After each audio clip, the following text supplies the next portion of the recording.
The missing baryons problem. Have you ever looked up at the night sky and felt a sense of wonder? A feeling that there's so much more out there than just those pinpricks of light? What if I told you that you were right, but not in the way you might think? The real mystery isn't just the stars and galaxies we can see. It's the vast, invisible architecture that holds them together. An architecture we know is there, but that, for most of human history, has been completely and utterly missing. Today, we're going on a treasure hunt, not for gold or jewels, but for the most fundamental building block of everything you know, the very stuff you are made of.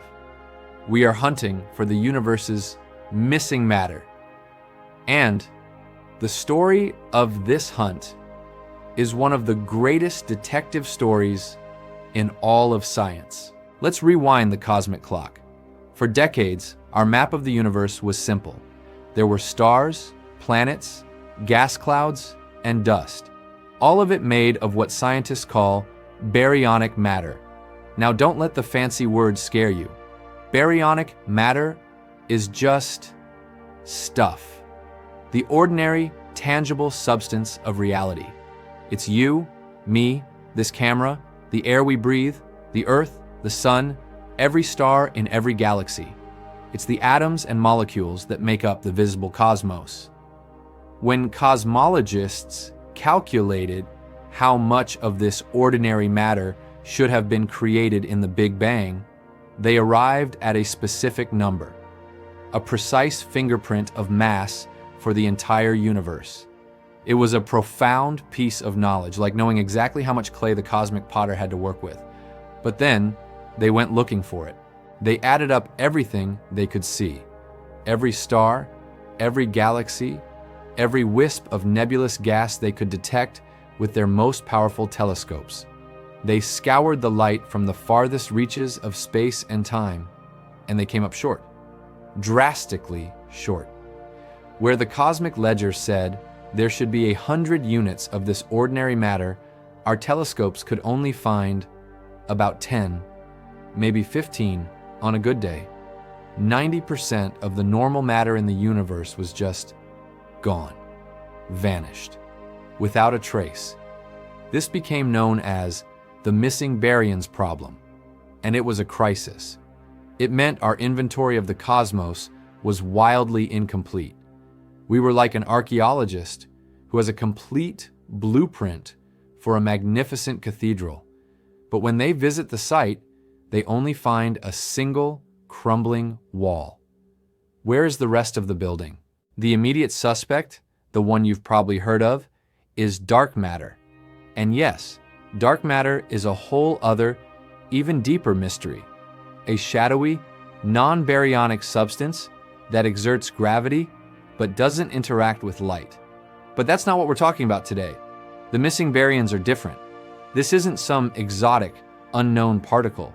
This is the ordinary stuff, the protons and neutrons that are our birthright, and it had simply disappeared from our view. Think about the sheer magic of that for a second. We are surrounded by this matter. We are made of it. We understand its properties, its rules. Yet, on the grandest of scales, the universe had performed the ultimate magic trick. It made the majority of its own building blocks invisible. Where do you hide an ocean? The answer, it seems, is not in a secret cave. You hide it in plain sight by turning it into a mist so fine, so ethereal, that no one even thinks to look for it. For years, the leading theory was that this missing matter must be hiding in the vast, empty deserts of intergalactic space, not in galaxies, but in the unimaginable voids between them. Theorists proposed a cosmic web, a spider silk of faint, warm gas stretching between the galaxies, a ghostly superstructure that would be too hot and too diffuse to see with conventional telescopes. It was a beautiful idea, a universe laced with invisible threads of creation, a hidden architecture guiding the growth of galaxies. But it was just a theory, a ghost story told by cosmologists. How do you prove it? How do you see the invisible? You don't look for the ghost itself, you look for its shadow. Imagine you're in a room filled with a faint, invisible fog. You can't see the fog, but if you shine a very bright, specific kind of light through it, the fog will cast a shadow. That's exactly what astronomers did.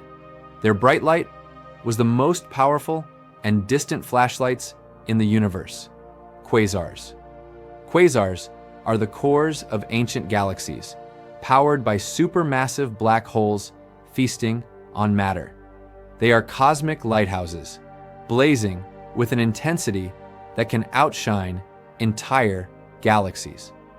By training our most sensitive telescopes, like the Hubble Space Telescope and the mighty Chandra X-ray Observatory, on these distant quasars, scientists could analyze the light after its billion-year journey to Earth.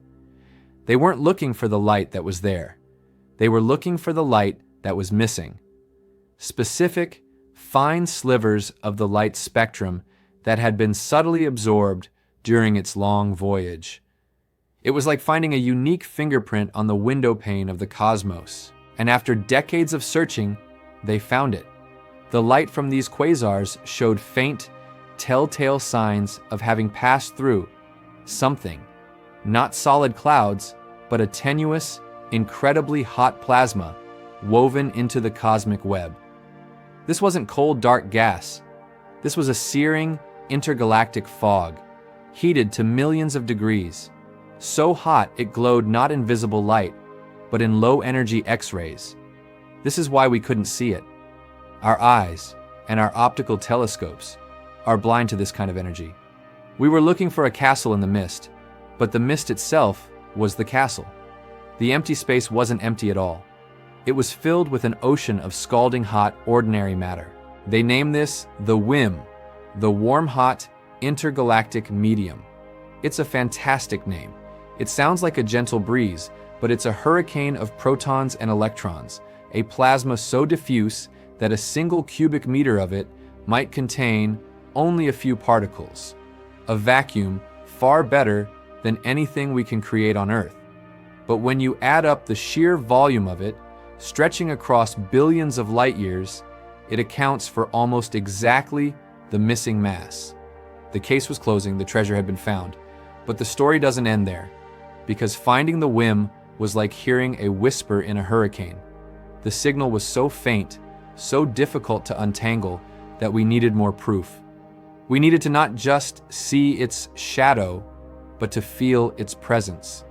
And the universe provided another way. There is a faint, cosmic glow that permeates all of space. It's the leftover heat from the Big Bang itself, the cosmic microwave background. It's the universe's baby picture. And this radiation, on its journey to our telescopes, does something remarkable when it encounters the hot gas of the WHIM. It gets a subtle energy boost. As the light from the Big Bang passes through these searing filaments of plasma, it interacts with the free-flying electrons in a process that gives the light a tiny kick, a specific distortion. It's like the ghost brushing against the cosmic background, leaving a thermal fingerprint. This effect, called the Sunyaev-Zeldovich effect, gave us a second independent way to confirm the existence of this vast, hidden ocean of matter. The hunt was over. The missing baryons had been found. So, what's the grand picture? What does this all mean? It means our universe is not what it seems. The majestic galaxies, the swirling nebulae, the brilliant stars, these are just the glittering froth on the surface of a much deeper, much darker ocean. For every galaxy you see, there's an immense, invisible reservoir of hot gas, a halo of ordinary matter that surrounds it and connects it to the rest of the cosmic web. This hidden matter is the true backbone of the visible universe. It's the source of much of the material that will one day collapse to form new stars, new planets, and perhaps new life. It is the cosmic reservoir from which futures are built. We live in a universe dominated by darkness, by dark energy and dark matter.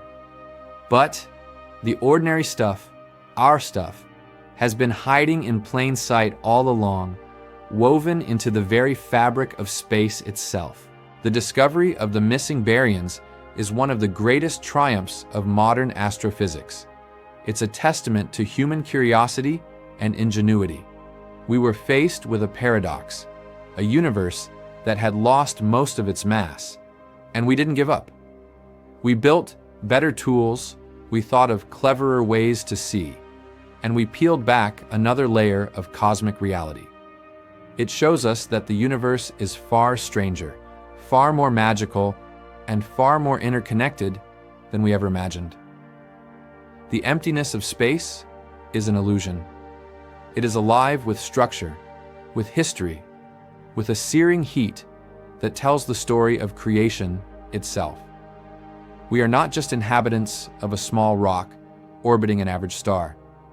We are witnesses to a cosmic drama of unimaginable scale, a drama where the visible and the invisible are locked in an eternal dance, and where the very stuff of our being is part of a vast, ghostly web that spans the entirety of existence. The magic trick has been revealed, and the truth is more breathtaking than the illusion. If you enjoyed this journey into the cosmic unknown, if you love unraveling the mysteries of our reality, then do me a favor. Give this video a thumbs up. It really helps the channel. And subscribe so you don't miss our next adventure into the heart of physics and cosmology. I'd love to hear what you think. What part of this cosmic detective story fascinated you the most? Was it the ghostly whim, the clever use of quasars, or the profound implication that space is not empty? Let me know in the comments below. And if your curiosity has been truly ignited, if you want to dive even deeper into the nature of reality, the holographic principle, and how consciousness might fit into all of this, I've written a book that explores these very ideas. It's called Holographic Multiverse, and it's a journey to the very edge of our understanding. The link to check it out is in the description below. Thank you for watching. Keep looking up and never stop wondering.